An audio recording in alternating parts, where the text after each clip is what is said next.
नमस्कार, आप देख रहे हैं सिंहासन। मैं हूं आपके साथ विवेक शांडिल्य। 2027 के विधानसभा चुनाव को लेकर यूपी में सदन से लेकर सड़क तक घमासान तेज होता नजर आ रहा है। विधानसभा चुनाव के पहले योगी सरकार ने इस कार्यकाल का अपना आखिरी अनुपूरक बजट पेश किया, लेकिन अनुपूरक बजट पेश होने से ठीक पहले समाजवादी पार्टी के विधायकों ने विधानसभा परिसर में राम मंदिर चंदा चोरी को लेकर जोरदार प्रदर्शन किया। प्रदर्शन की अगुवाई कर रहे शिवपाल यादव ने बीजेपी सरकार पर निशाना साधते हुए चढ़ावा चोर, गद्दी छोड़ और चंदा चोर, गद्दी छोड़ के नारे लगाए। इतना ही नहीं, सदन के अंदर भी विपक्ष लगातार हंगामा करता रहा, जिसके कारण सीएम योगी का संबोधन नहीं हो सका और यूपी विधानसभा की कार्यवाही बुधवार तक के लिए स्थगित कर दी गई। कार्यवाही स्थगित होने के बाद सीएम योगी ने समाजवादी पार्टी सहित पूरे विपक्ष को निशाने पर लिया और चुन चुनकर इस मुद्दे पर पलटवार किया। सीएम ने कहा कि ये लोग हल्ला बोल पर विश्वास करते हैं, कभी मीडिया पर हमला करते हैं, कभी संवैधानिक संस्थाओं पर हमला करते हैं। समाजवादी पार्टी और कांग्रेस का यह आचरण उत्तर प्रदेश के साथ साथ सनातन धर्मावलंबियों का अपमान भी है, 25 करोड़ जनता के हितों पर कुठाराघात भी है। पिछले 9 वर्ष में एनडीए की डबल इंजन सरकार ने उत्तर प्रदेश के जिस परसेप्शन को बदलने में सफलता प्राप्त की है, आज उसका परिणाम है कि उत्तर प्रदेश अब बीमारू राज्य नहीं और उत्तर प्रदेश का परसेप्शन देश के अंदर सबसे तेज गति के साथ आगे बढ़ने वाली और प्रदेश देश की टॉप 3 इकोनॉमी के रूप में उत्तर प्रदेश ने अपने आप को स्थापित किया है। उस उत्तर प्रदेश के परसेप्शन को खराब करने की कुत्सित चेष्टा समाजवादी पार्टी और कांग्रेस के द्वारा मिलकर के किया जा रहा है। सीएम ने कहा कि अयोध्या राम मंदिर से संबंधित मामला कोर्ट में लंबित है। इस पूरे प्रकरण की गंभीरता को समझते हुए भी उन्होंने न केवल सदन की अवमानना की है, सदन का अपमान भी किया है। साथ ही कोर्ट में लंबित प्रक्रिया को भी अपमानित करने का शर्मनाक प्रयास किया गया है।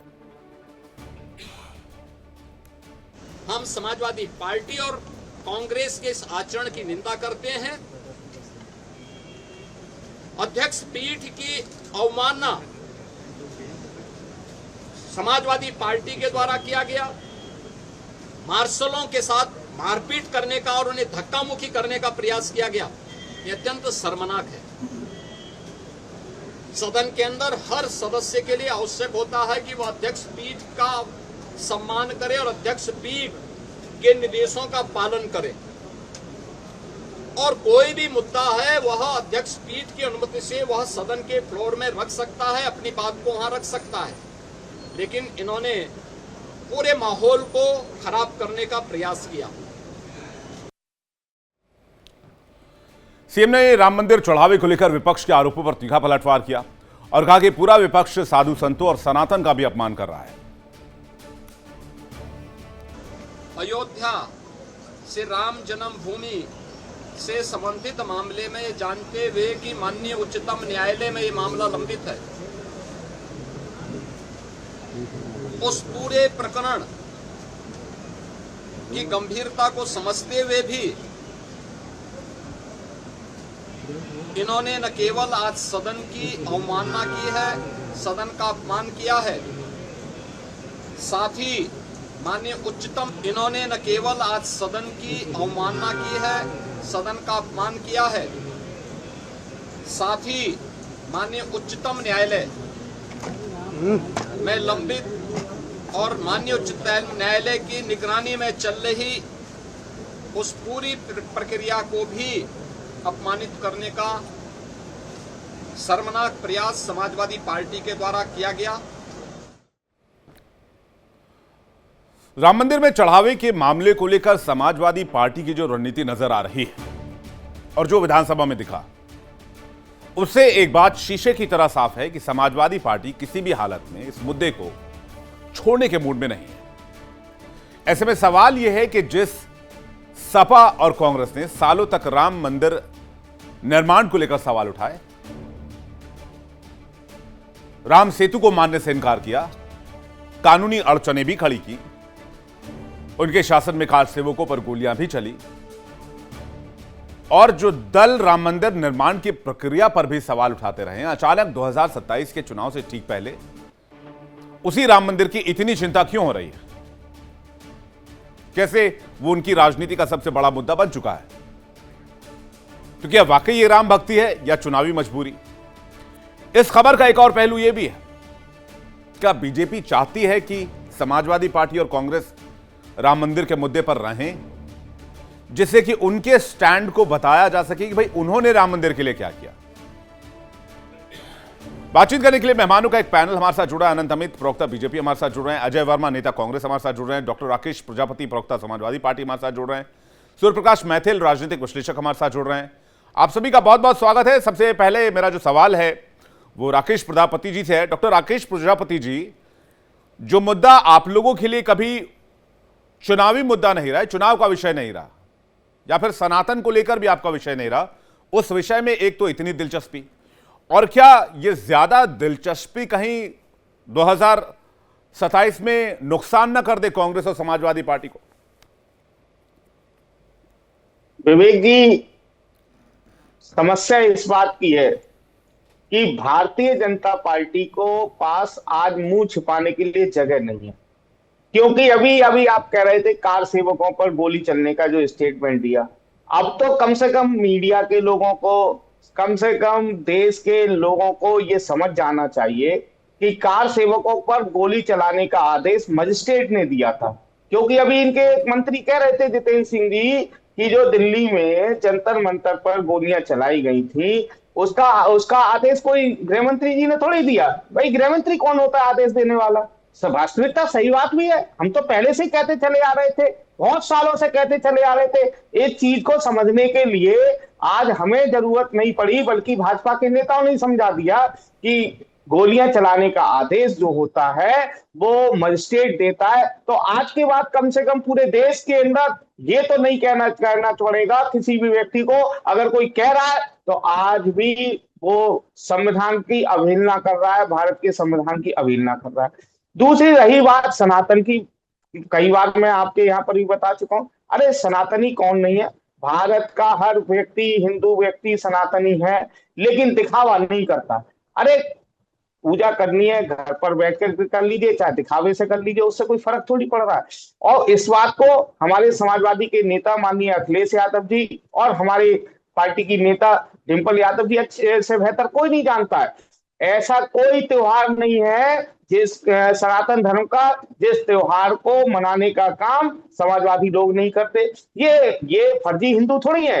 एक व्यक्ति, एक जो बने फिरते हैं प्रधानमंत्री देश के, वो अपने हिंदू धर्म, सनातन धर्म में जब कोई पिता माता का देहांत हो जाता है तो सर पर के बाल मुड़वाने पड़ते हैं, लेकिन हमारे फर्जी हिंदू यानी कि प्रधानमंत्री ने बाल मुड़वाने का काम नहीं किया।